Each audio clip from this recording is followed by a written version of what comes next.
أعوذ بالله من الشيطان الرجيم. بسم الله الرحمن الرحيم. ويسألونك عن ذي القرنين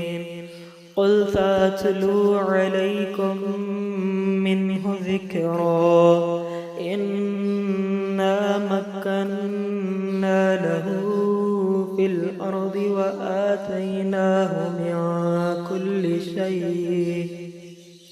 وآتيناه من كل شيء سببا فأتبع سببا حتى إذا بلغ مغرب الشمس وجدها تغرب في عين حمئة ووجد عندها قوما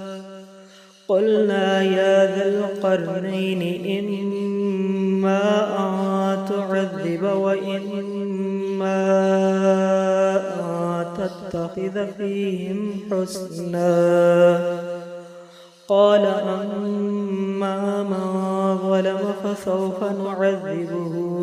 ثم يرد إلى ربه فيعذبه عذابا نكرا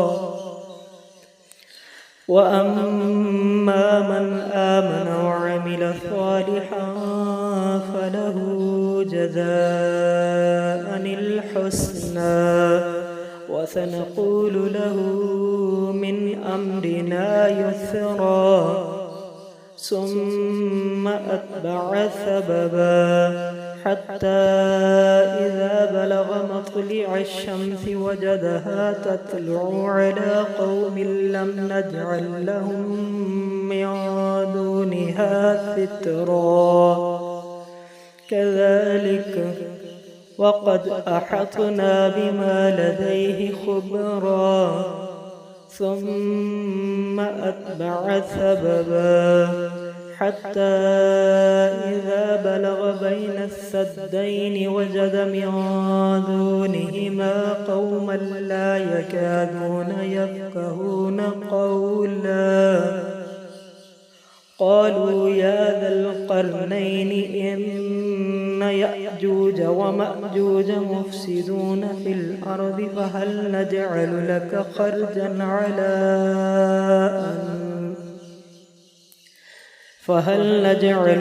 خرجا على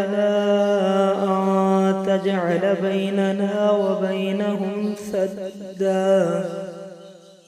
قال ما مكنني فيه ربي خبرا فأعينوني بقوة أجعل بينكم وبينهم ردما آتوني زبر الحديد حتى إذا ساوى بين السدفين قال انفخوا حتى إذا جعله نارا قال آتوني أفرغ عليه قطرا فما استطاعوا أن يظهروه وما استطاعوا له نقبا قال هذا رحمة من ربي فإذا جاء وعد ربي جعله دكا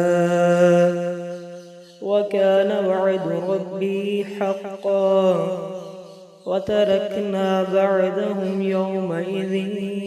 يموج في بعد ونفخ في الصور فجمعناهم جمعا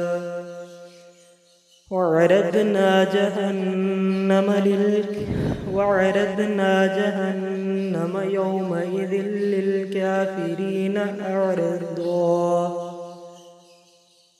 الذين كانت أعينهم في غطاء